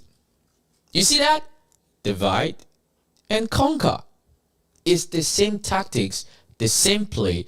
It just remodernized, revamped, restyled, marinate it, put it in the ChatGPT, mix it up together, give me a same similar format, but in a different version. Then you see idiots like this. You can't even look at the man. These are the example of people that sell their soul for benefit. Because these people would rather thrive than survive. And it'll make this man looks like an angry black man. Here comes in. How do you talk to a senator like that? You need to talk with some respect. How the fuck are you supposed to respect a person like that? Talking to you, can't even look me in the face. You're busy flicking the paper. And these people, that senator in the society today, you would tell me that this man is a better man than I am because he's a senator. Oh, he's accomplished a lot in his life. He's such a very good man. He's a very family man. That's man. This senator, in this modern society that we live in today, you will see that man have more value than I have because he's a senator. I'm just some dumb podcaster here on YouTube. He's wobbling my gums. Because this man is more decent than I am. That is the society that we've fostered. Yes. A senator like that is more respectable than I am because, he graduated from college Kundalai. He has PhD in communication. But fuck off. Fuck off. You see, that's example of somebody that have no decency, no morality. People that will literally refuse to get constructive criticism back. And those people are the people who have been elected as leaders. People that don't even want to listen to the outcry of the people that elected you to be in a situation or to be in a position of power. Talking about abuse of responsibility. They don't care. And the FBAs, I hope you're watching this. I hope I see a lot of you, because some of you are just skin of my lashes and you make some stupid comments. FBAs, I hope you're listening. They've just fucked you in the ass again. Pause. No Diddy. They just stick it right into you. Now they've taken it away. Let's see what you're going to say. Go and cry to your mama. Good job, man. Everyone in Iran can tell you about what happened in 1953. In America, nobody knows what happened in 1953. So tell us what happened. 1953. Mohammad Mossadegh Yeah. is the Prime Minister of Iran, democratically elected. Nationalized oil. Nationalizes the oil, kicks out foreigners. So the CIA overthrows him. You want to hear a really good bit? Sure. Who do they ally with? They ally with the mullahs, the ayatollahs, the clerics against this secular communist, leftist Mossadegh. Ironically, the same people we've now demonized for the last 46 years who were in power. And they bring back the Shah. Shah is this fantastically corrupt and autocratic ruler, has a secret police called Sabak, tortures and kills people, but lets women wear miniskirts and everyone's can be free in that way. It was a horrible period from 1953 to 1979, which helps bring about the revolution. But it was a revolution that wasn't just Islamic. It had secularists and leftists and communists, but the Islamic part of it consolidated and crushed the rest of it, Ayatollah Khomeini. But we start in 79. We don't talk about the coup in 1953. Everyone in Iran knows about the coup in 1953. We also don't talk about what happened after 1979. The moment they come to power, we supported who? Saddam Hussein to invade Iran and carry out the Iran-Iraq War, 8-year-long war in which Saddam used chemical weapons against Iranians, chemical weapons provided by Brits, French, Americans. Donald Rumsfeld goes to meet with Saddam in the 80s to support him in his war. We shoot down their airliner. We shoot down Flight 655, I think it was, Yes. the USS Vincennes. Yes. Shoots down, kills over... This is in 1988. This is 1988, towards Yeah. the end of the Iran-Iraq War. We shoot them down, I think, over international waters. The United States this afternoon acknowledged that a missile from an American ship in the Persian Gulf shot down accidentally an Iran Air passenger plane with 290 people on board. All of those people, passengers and crew, believed to have died in the crash. Oh, dead. We had him, got it. That was a dead on.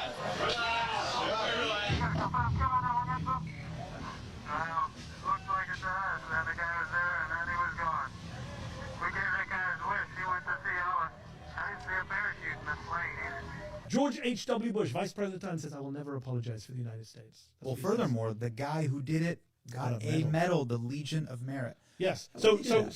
so we blow up their airliner. We support Saddam Hussein attacking them, Yes. and before the revolution, we support bringing back the Shah and topple their democracy. And then we say, why do they hate us?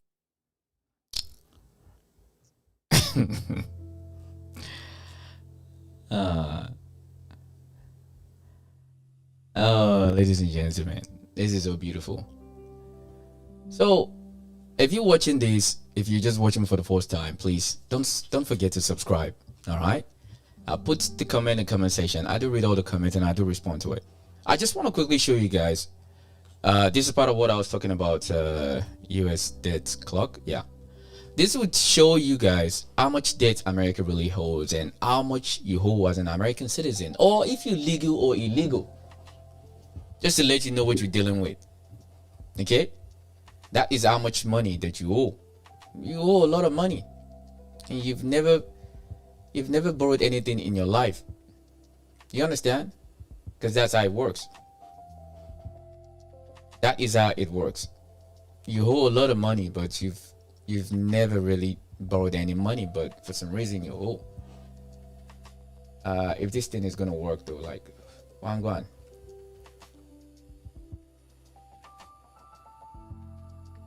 Why does it keep downloading? I don't want to download this shit. You see, this bastard now. You know what? Let me show you guys the screen for you guys to see exactly what I'm talking about. Let me make it large.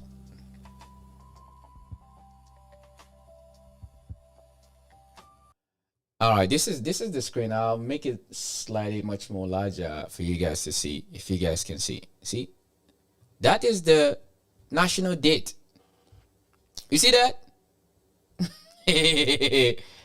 Yeah, that is how much you owe as an American citizen. You see that? Per citizen, per taxpayer, that is how much you owe. This is including your unborn child. The kids you're yet to have. That is how much you owe. You understand? And that is American economy for you. And they'll go online. We're the richest country in the world. We're this and that. You see that? That is how much money each American citizen owes. Yeah, you damn skippy. I'm not here to scare you. I'm here to show you the fact. You see that? Let me move it again. You see how much money you owe? I think by the time this year finishes, is that this money is at almost $100 trillion in debt. Let me say it again. You see how quickly that is the interest compounding per second. Hundreds of thousands of dollars per second. All right, now let's roll it now. You see your total debt? Unfunded debt. You see that? I told you. The debt that America really holds is not 30-something trillion. They're lying to you. This is your debt.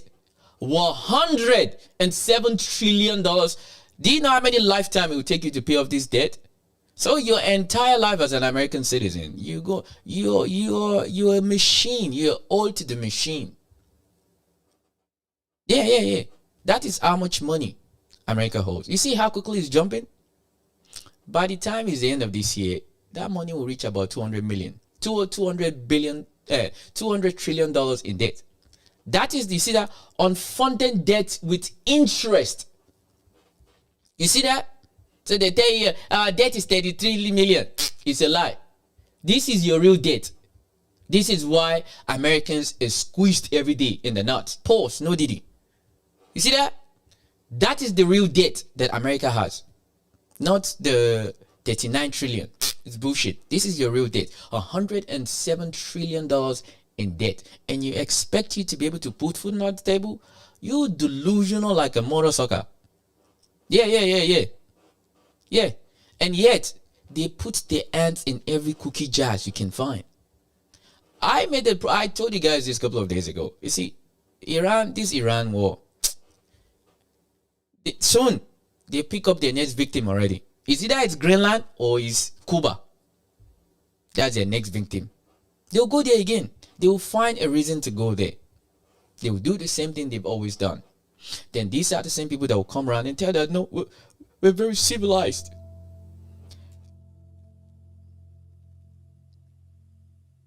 And they will tell you that we're very civilized. We want to talk from a place of civility and mumbo jumbo bullshit. Yeah.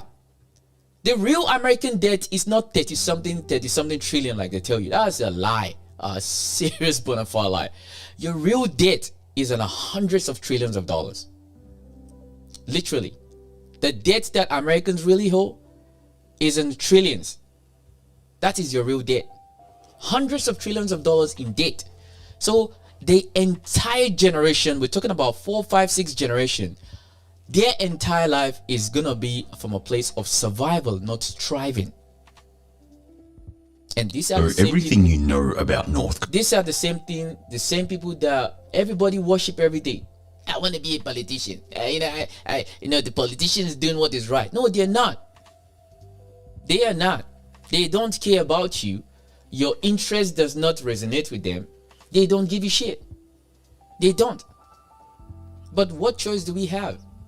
This is why I said When you're informed, this is not a fear-mongering tactics. This is when you are informed. Then you can make right decision. You can prepare yourself. This is not about white or black or hatred or whatever it is. I don't care you're white, black, Asian, Middle Eastern, wherever you're watching from. If you are a living creature, if you have flesh and blood running out of your skin, you are who I'm talking to. If anything that I say that irritates you, then ask yourself, why are you triggered? Why are you mad? Why are you pissed off? Why does the truth really hurt people's souls so much? It's because many of us, we are born and raised in an environment where we've been lied to our entire lives. For me, what really sets me apart is when I asked one question that most people don't like to ask themselves, because the capacity that it requires for you to comprehend that in your thought is so very expensive. The question was, what if everything I've ever known, what everything I've built my ideology, my belief, my religion, what if those information were not accurate? What if those information were lies? Why would I want to live in a life whereby we so desensitized to seeing people dying and we just think it's just another regular day? And you have these people that get glorified so much. You see them on the news, or the politician. It's like right now, the level of panic that we have in this world is next level. People would stress like a mother sucker every day. We don't know what the shit is about. Hit the fence. Huh? Let me show you guys some of the bullshit, because I think I need to talk about it a little bit. If you guys know about the herpes virus or whatever they call that thing again, I want to show you what happens lately with one of their. I gotta show you. DJ, drop the track, man.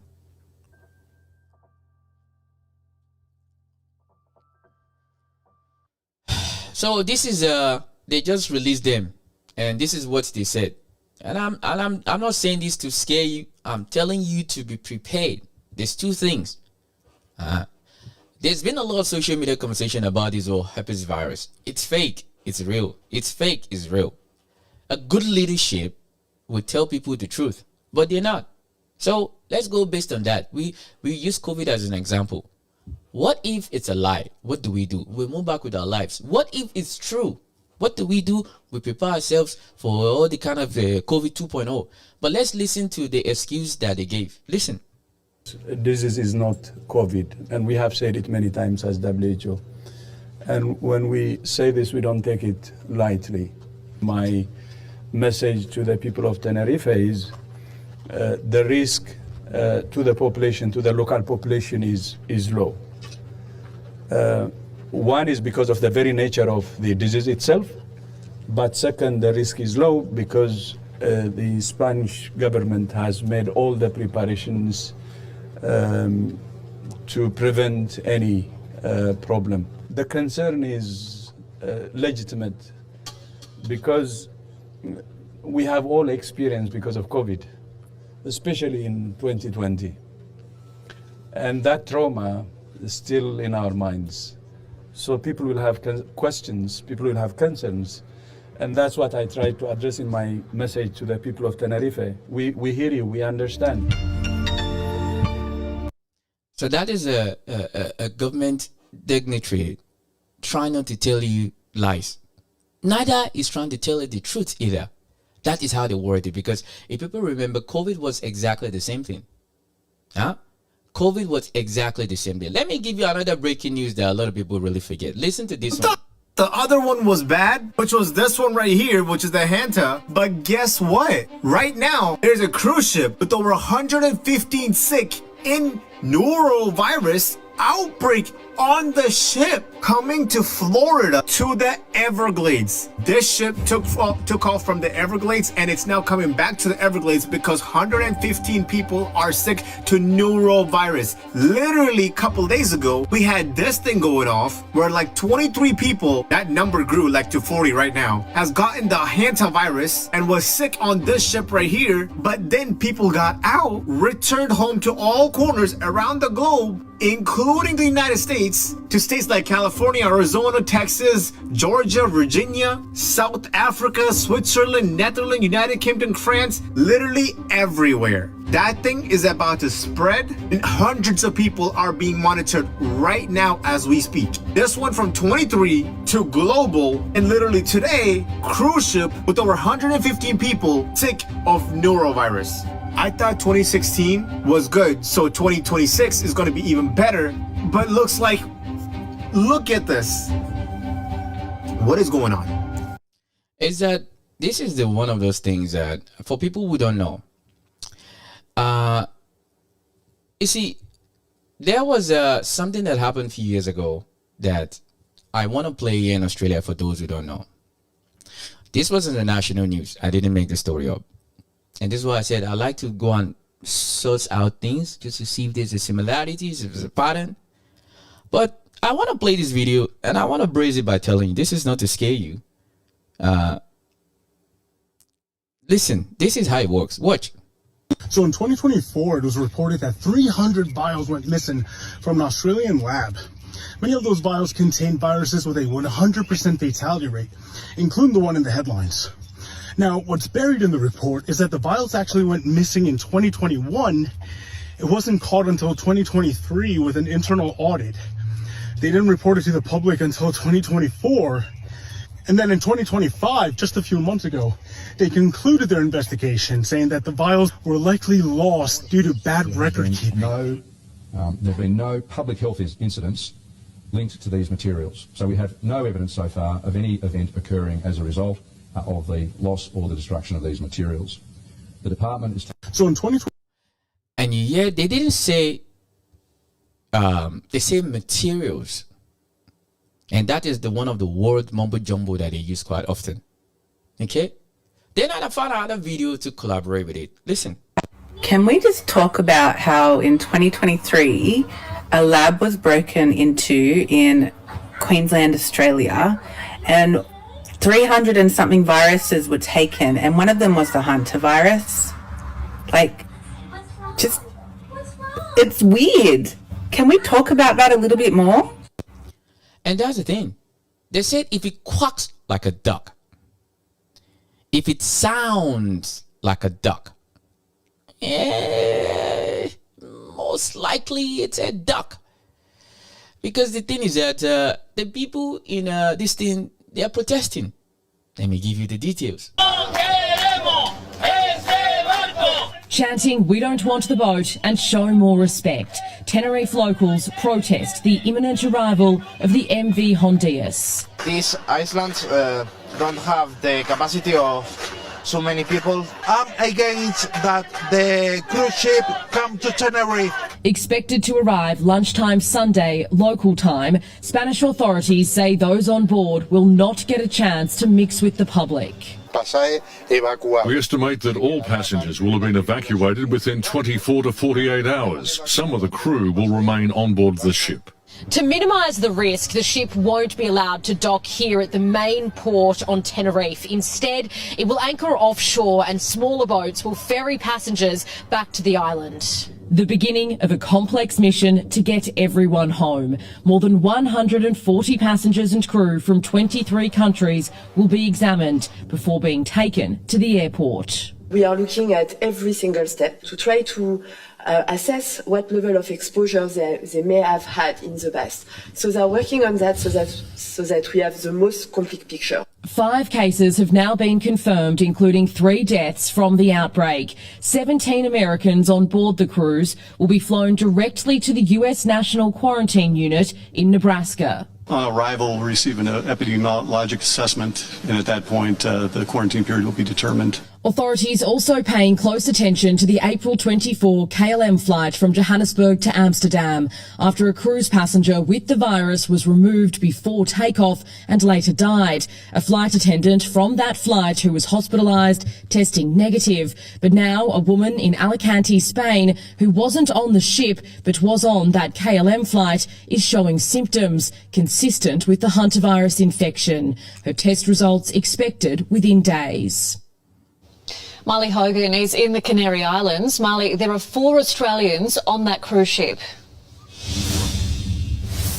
Sam, good evening. Foreign Affairs says consular officials are travelling to Tenerife to help the 4 Australians and 1 permanent resident and figure out how to get them back to Australia. Now, DFAT says that he's working with partner countries, so likely looking at options to try and piggyback off others' repatriation flights. No passengers coming off that ship are allowed to stay in the Canary Islands or catch a commercial flight home. So however they do get back, they are also facing a likely quarantine period. It depends on their symptoms. If they're completely well, they can isolate at home. And they've already been on the ship for a while, so most of the incubation period will have passed. Now, that incubation period is 8 weeks. Australia's Centre for Disease Control is working closely with the states and territories on this one. Marley Hogan, thank you. Yeah, that is another latest again about this whole shebang that is happening. And I'll keep you guys informed. I'll keep you guys informed to let you know exactly what's going on. And let's hope we don't have another COVID 2.0. Let's go back to the office.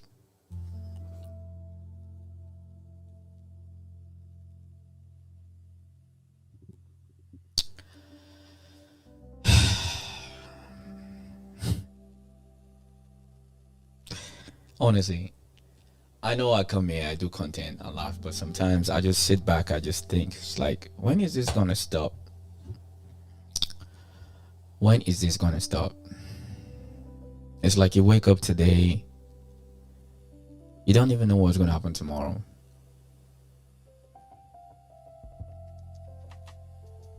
Sometimes you wanna cry so bad, you can't even cry.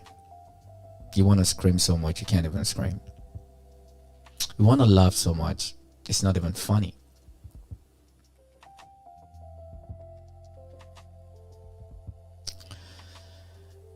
You want to be upset, but you even can't be upset.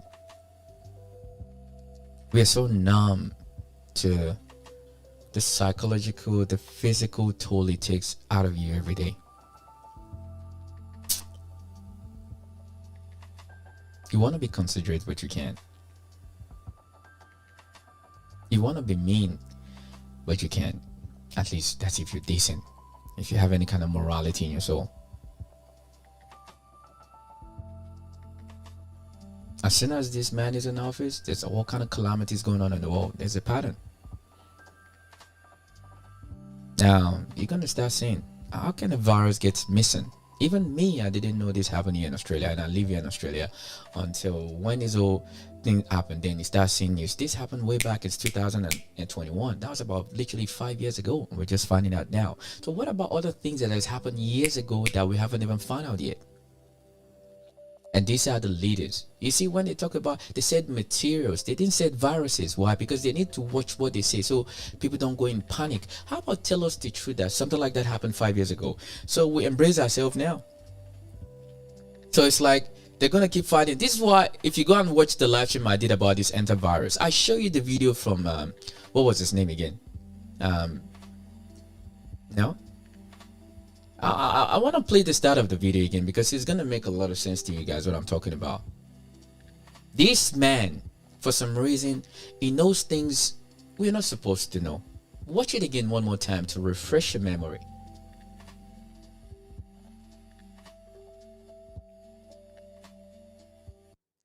This man said this a few years ago.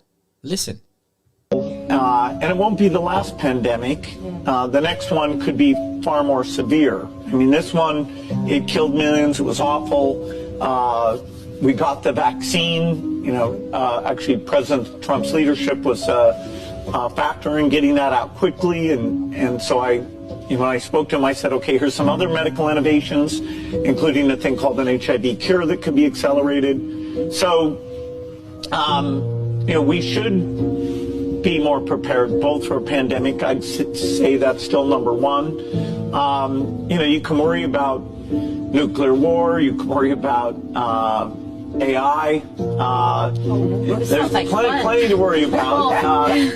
Overall, I'm an optimist. No, I mean, it's up to the government to think ahead on behalf of the citizens. Yes. So, a pandemic, there's a lot that we should be doing that hopefully we'll get our act together before the next one comes. Overall, the innovation in health, both in the developing countries, the rich world, I love being part of that. I was reading, though, that you said the next pandemic you are predicting within maybe 25 years. Is that certainly accurate? we'll have one in the next 25 years. There's even some pathogens out there that we're watching over right now.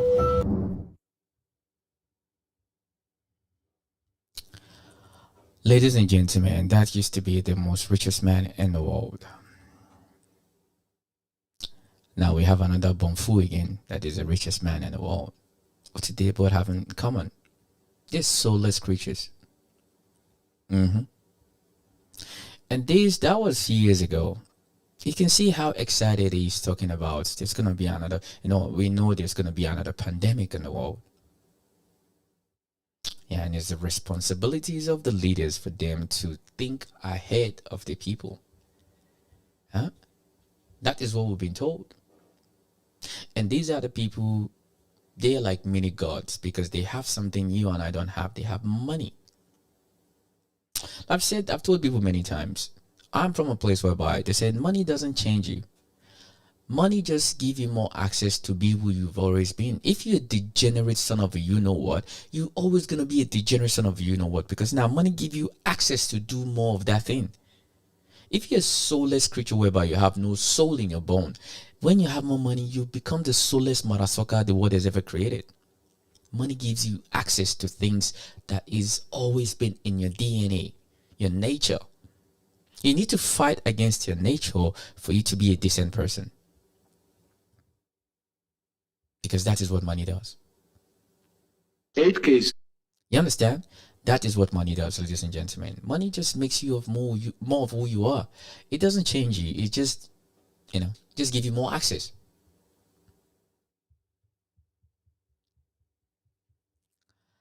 Money give you more access than you can ever think of.